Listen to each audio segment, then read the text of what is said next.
video on authenticity, the authentic old guy. We've talked about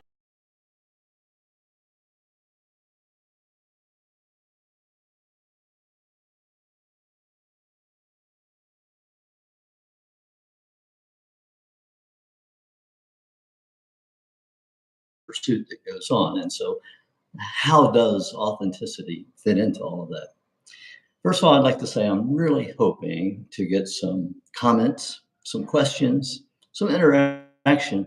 So I'm sitting here with you, pretending that you're in that chair and hoping that you'll pretend that you're over there too.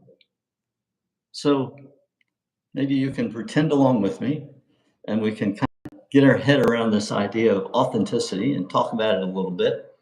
And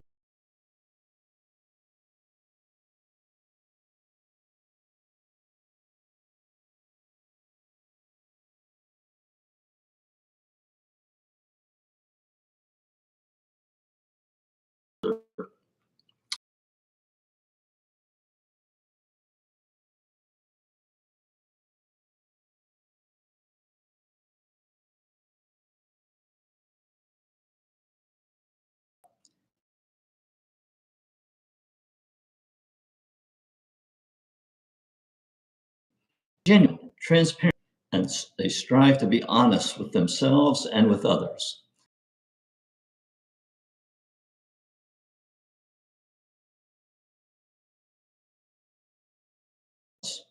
And a will to be honest.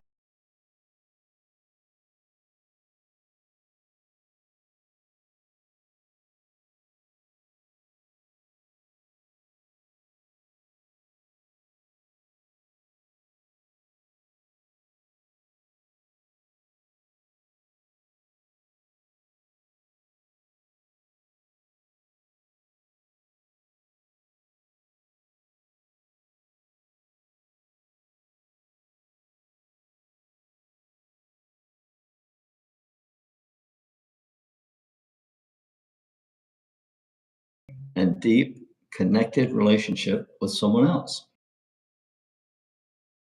someone whom. And so getting to know people is a challenge. You know, if you just sit with someone and you ask them questions, what they're going to tell you is they're going to tell you about themselves.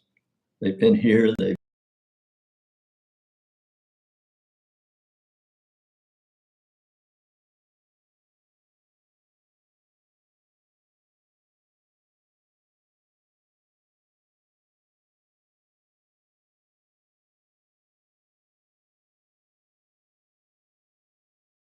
is about, but with relationship to God.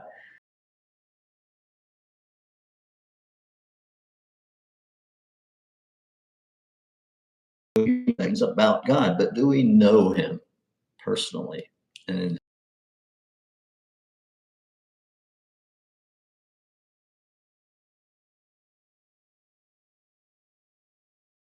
another. We long to, I believe.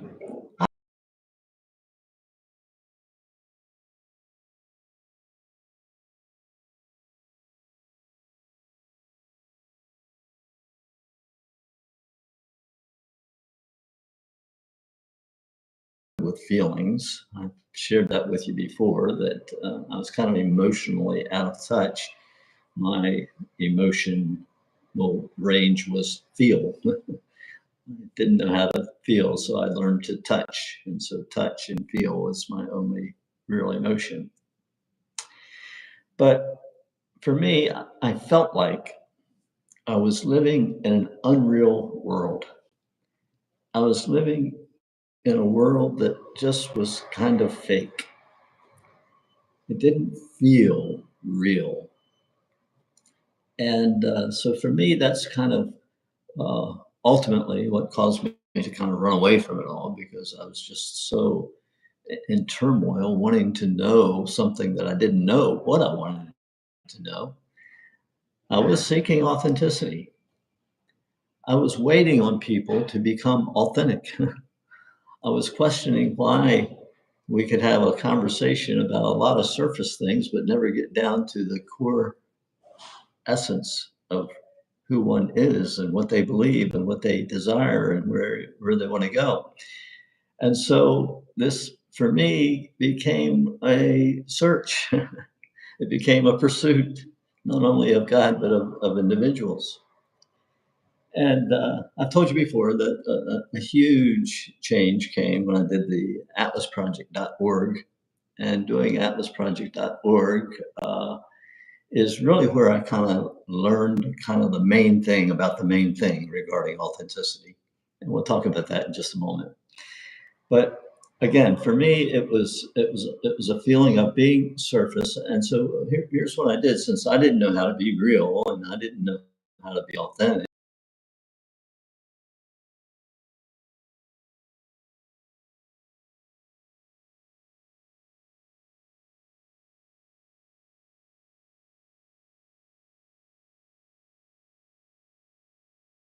call it.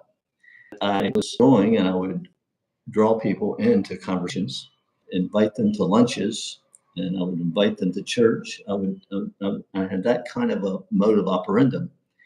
Um, and the but at the end of that sentence, though, is that I never personally, individually, shared who I was with them. They never shared who they really were with me. We talked a lot about a lot of things.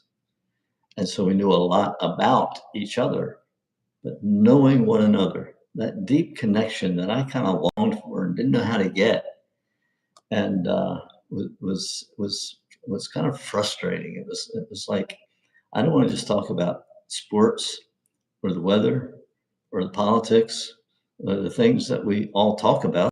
It's all fine that we do talk about those things, but I wanted more, and I didn't know how to get more.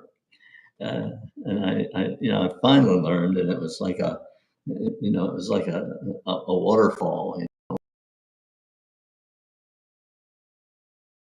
It became kind of obvious, and I said, "Oh well, why didn't I understand this before?" But much I was so emotionally closed off, and again, a lot of that happened as a result of some of the things that happened early in my life and all of that. But the point is that because of that kind of mode of operandum, because of that particular way of operating, um, I I longed to, but never got to know individuals. Now, there's one fellow in my life, a fellow named Ray, that we really did connect. And so I've always appreciated that relationship. We've been good friends for many, many years. And so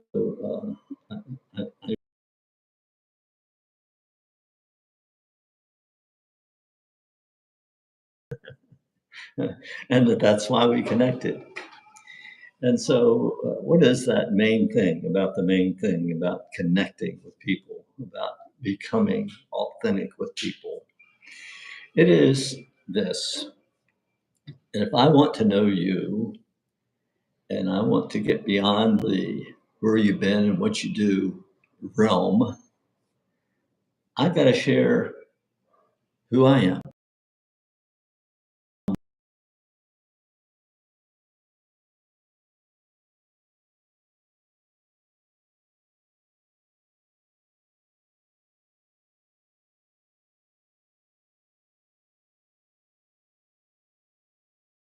Are we the initiator, longing for that desire? If we're hoping to have that kind of a connection, are we actually stepping out there and becoming the initiator of that relationship in such a way that we become vulnerable and share what's really going on? There's some of those years we had men's groups that would meet in the mornings, early mornings, 6:30 in the morning, and just an hour together, and we would off each go to our own ways. But even there, it was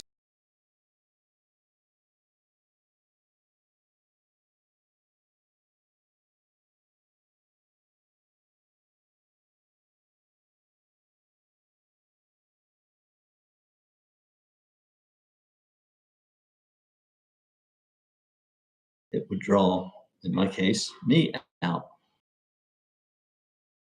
still protected myself. Still wasn't, I'm still guarded. But I didn't look at him and say, oh, that's what he has. That's what I need to have to be connected with other people.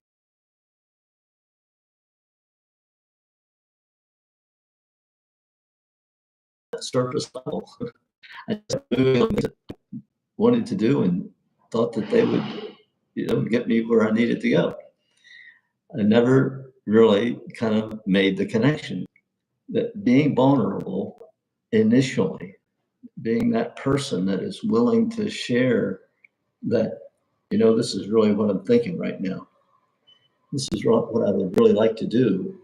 And I don't even know why I'm thinking this. It's a crazy idea, sharing those crazy thoughts, those crazy ideas, those emotions that we don't want to share with other people is the beginning of being authentic. It's the beginning of being vulnerable so that someone else can step into your space and get to know you.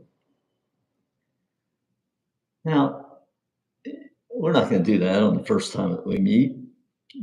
First time that we meet will probably be surface. No question about that. In the book Metamorphosis, I tell how Ronald had this issue out in front of him, and he actually said how he just didn't like the small talk, but he would put up with it in order to have clients. And but after that, he kind of, left that world of trying to get to know people because it was just surface. It was just a fake thing to do in order to get clients. And of course, that's why he was trying to find who he was, and how Melina helped him do that in the book. But this thing of vulnerability, it is not easy to do because you're sharing something about yourself that you think probably only you had that thought, only you have that feeling, only you are dealing with that. It's not true. You see, we make up a lot of things in our head that aren't true, but we believe them. We kind of make them true.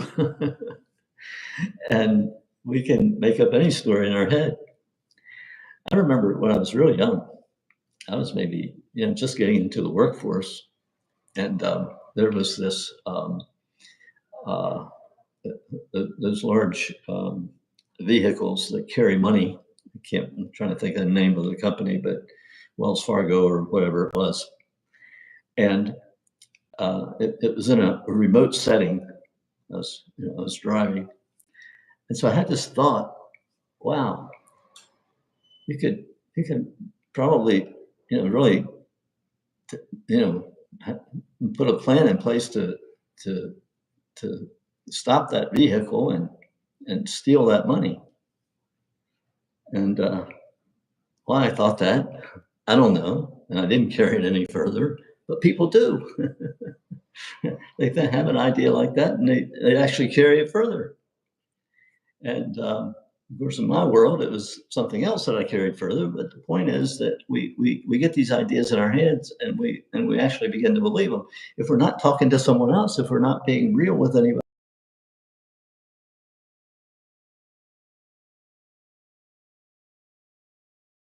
that's a crazy idea. Why are you thinking it? What's going on? What is it that you want? What is it that you're really looking to get? An easy way, let's just take that example, an easy way to get through life, a way to not have to work. Let's get down to it. It's the question that St. Ignatius challenges you in the readings of St. Ignatius. He challenges you to ask, what do you want? And again, this is having to do mostly with the relationship with God, but it also applies here. What do you want? And so typically we respond in that kind of a conversation with a surface reaction. So the drug addict that just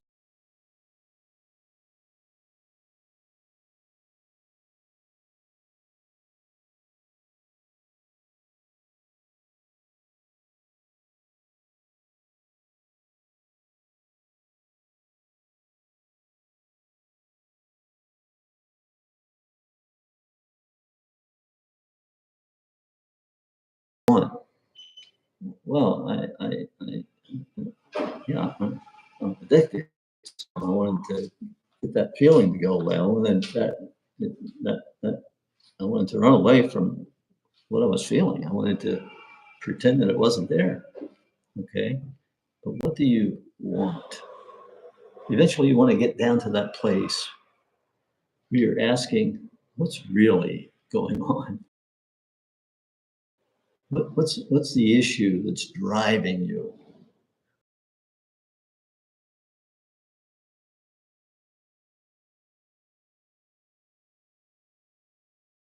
And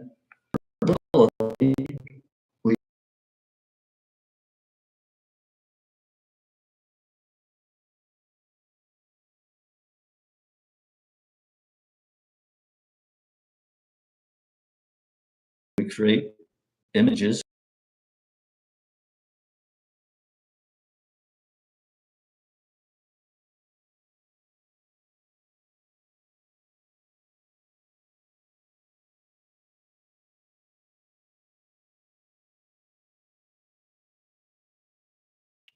At its core is the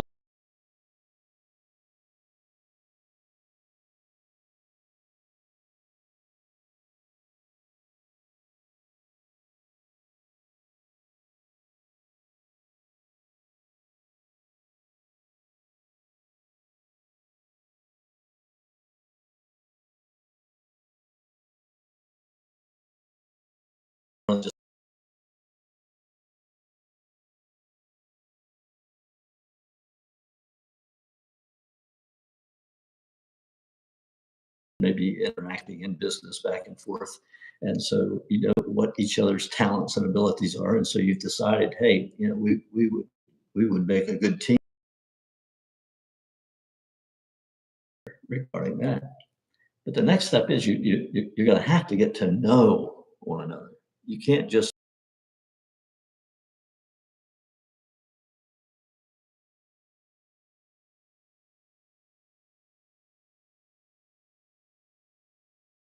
is.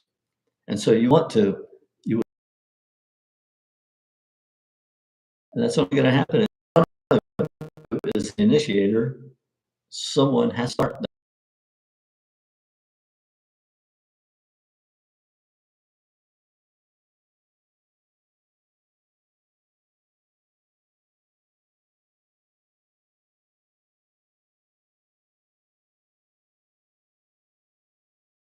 interested enough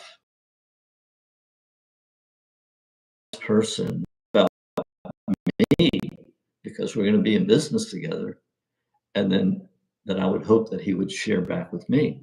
Frankly, if you share about yourself and your inadequacies and your needs and the things that you are dealing with, you don't want to share with just anybody, but you're going to share it with this person that you're going to go into business with, and you don't get any kind of response back, you really better question whether or not you want to go in business with that. We all have things going on the inside. And so if that person is not already vulnerable and you're trying to draw out the real him or her, and therefore you're initiating and being vulnerable, but that person is not responding or just responding on a surface level, then you know it really does draw into question whether or not that's going to be a long-term relationship. So authenticity works that way. It works in such a way that it begins with someone that says, I really want to be real. I don't want to play anymore.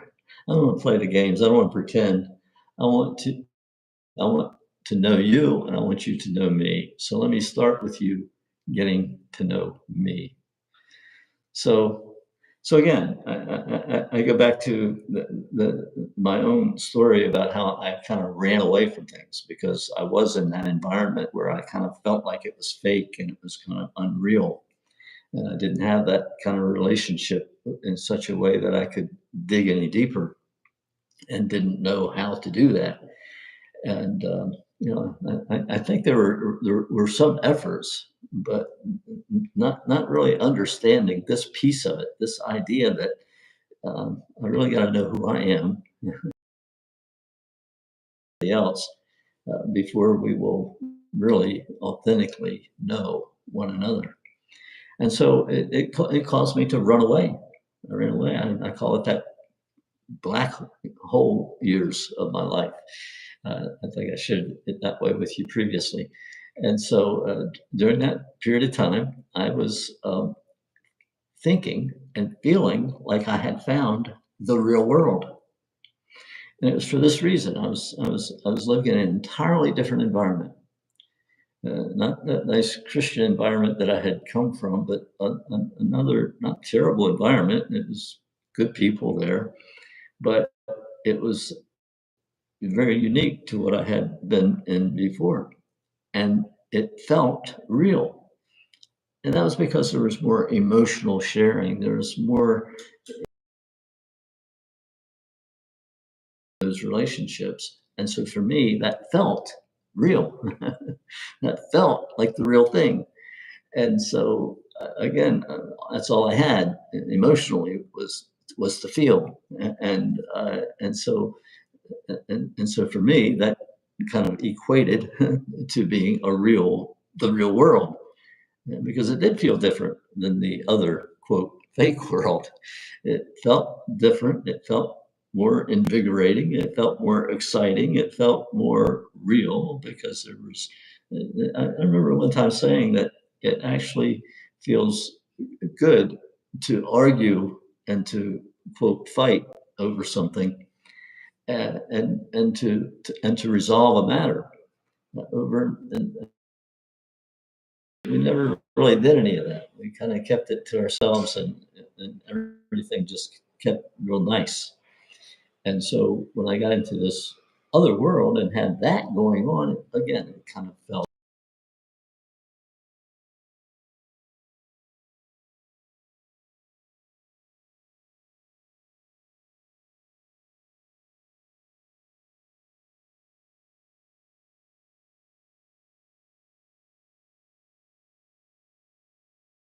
maybe someone wanting me to be vulnerable, and I became a little bit better at that. Again, I didn't really learn it until atlasproject.org.